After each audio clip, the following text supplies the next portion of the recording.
Our invited talk is Chip Bruce. He's a professor emeritus in the Library of Information Science at the University of Illinois Champaign-Urbana. I received my PhD from there. I've taken class from Chip, which was a great experience.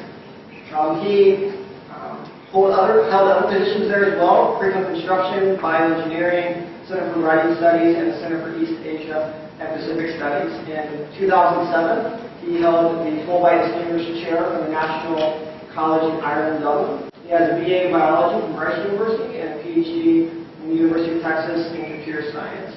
His interests are quite broad, anything from progressive education, inquiry-based learning, community inquiry, technology-enhanced learning, and media for learning.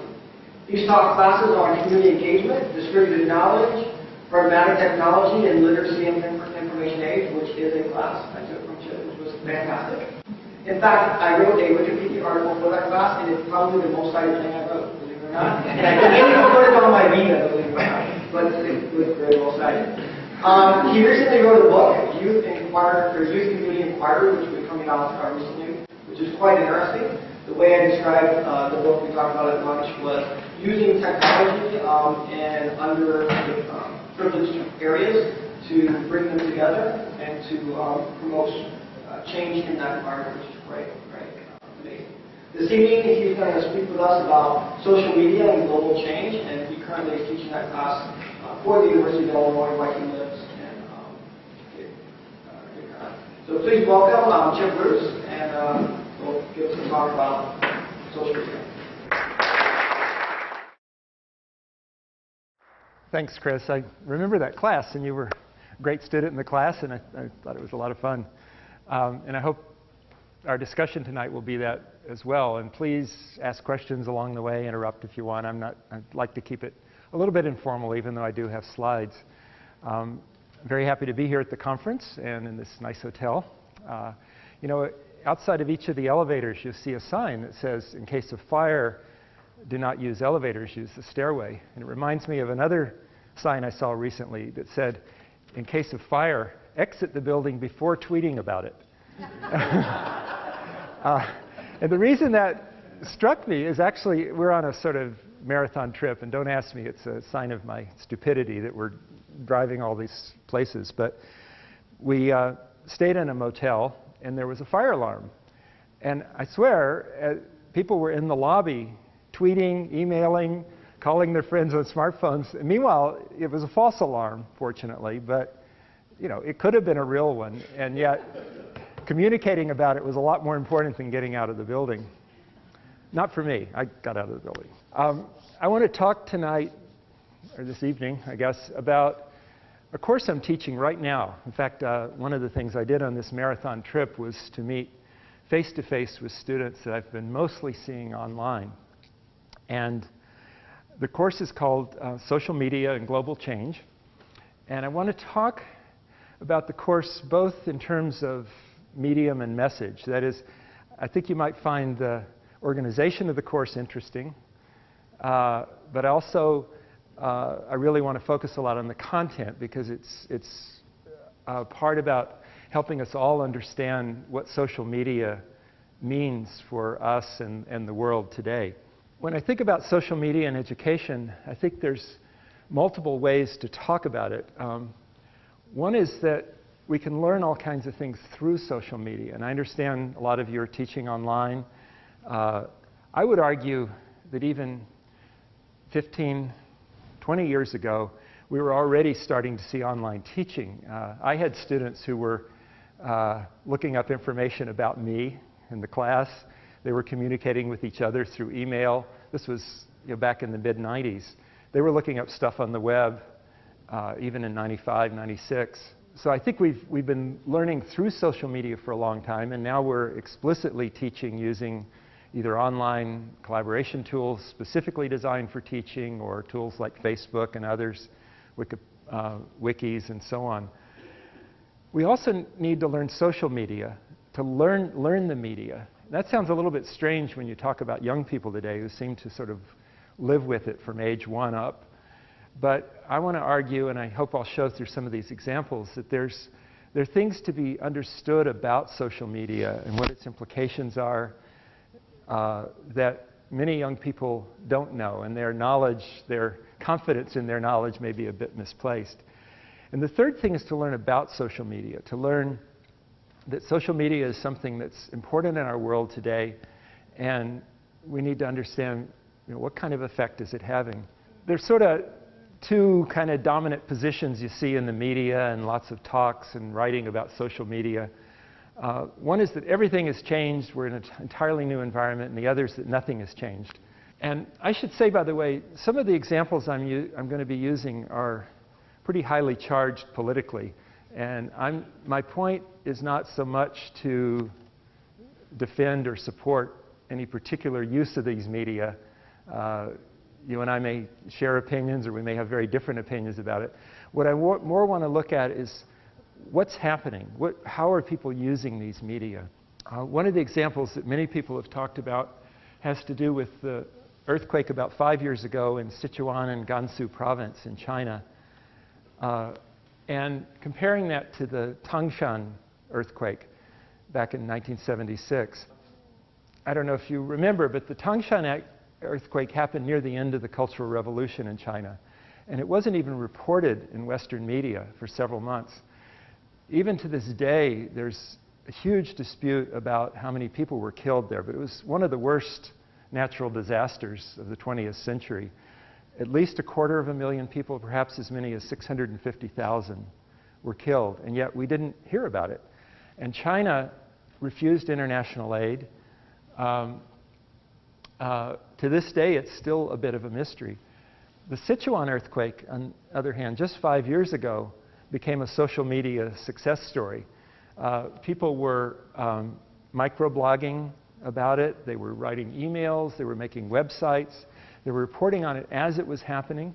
They generated international awareness. They got aid coming into Sichuan, probably saved many, many lives. Over time, the discussion shifted to why had so many people died. And it wasn't just the earthquake. It was actually buildings that collapsed, often because of graft and corruption. And it led to a focus on shoddy construction in schools and other places. This picture shows one of the town officials who's being publicly shamed for his role in the shoddy construction. People like Clay Shirky and others have pointed to this example as something about how our world has dramatically changed. If you look at the difference between the response to those two disasters, and with sort of an implication that the people are taking over, that now groundswell of public participation. A contrasting example is the argument that nothing has changed, and the example I want to use here is this feminist punk rock collective in Moscow that was also been in the news recently. They did a performance on the Soleus, the platform in the Russian Orthodox Church in Moscow. The church officials stopped them, and then eventually they were arrested and put in prison. They called it a punk prayer, and the basic message of it was that the church had become too allied, too supportive of Putin, and that they wanted to chase Putin out of the church. That was the story. But they cracked down hard, even though one of them has a child, maybe two of them. They're still in prison. It's not clear how long they'll be there. There's an alternate kind of thing that we've seen in Russia where there's a reduction of the sentence and then new charges placed almost simultaneously. So your 3-year sentence has been reduced to 2, but we've just added 2 more years for some other charge. I don't think I'm hooked up here to show the video, but this is a still from the inside. This event, too, was much reported by social media. In fact, if you watch the whole video, which you can find on YouTube, you'll see people with still cameras, video cameras, everybody recording this. And it was deliberately produced to be recorded. And yet, it certainly did not push Putin out of office. It didn't really make much of a change. And a contrasting argument then to the Sichuan one is that people in power will manage to control and appropriate these media regardless, and that no real change will occur. I'm teaching a course this spring, probably be continuing to teach it. I didn't create the course. It was set up by what we call our area centers, and these are Latin America and Caribbean Studies, East Asia and Pacific Studies, Russia and Eastern Europe, Center for Global Studies.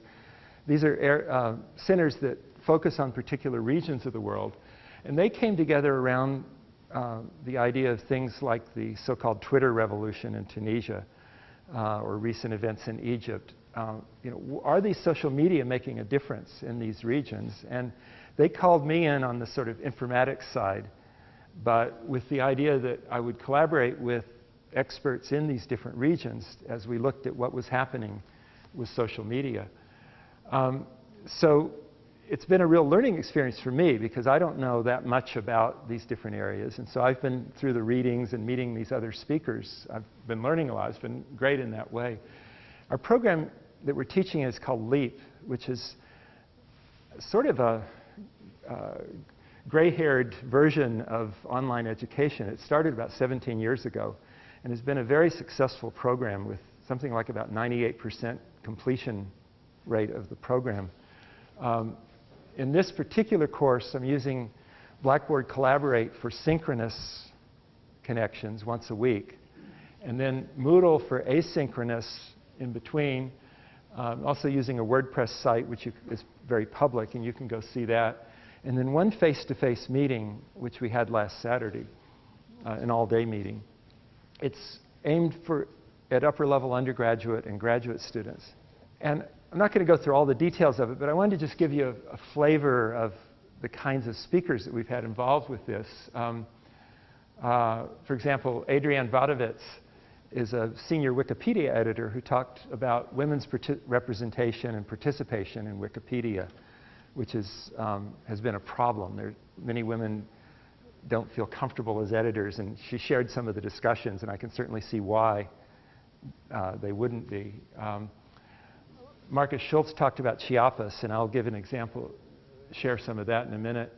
Yeva Dmytrychenko talked about political technology, which was not a term that I was that familiar with. It's not exactly the same as when, say, Democratic or Republican Party in this country use email direct campaigns or websites. We also, just yesterday, heard from a speaker about Uzbekistan, and we're going to be talking about Burma, other regions. We have a speaker from China talking about digital divide. And one of the interesting things there is that some of the resources we're using in the class are inaccessible to her. So if I want to show her what we've been doing in the class up to this point, she can't access all of it because of government censorship. We're also looking at Occupy and other movements which may have started in the US but then spread worldwide, or started in other countries and spread to the US.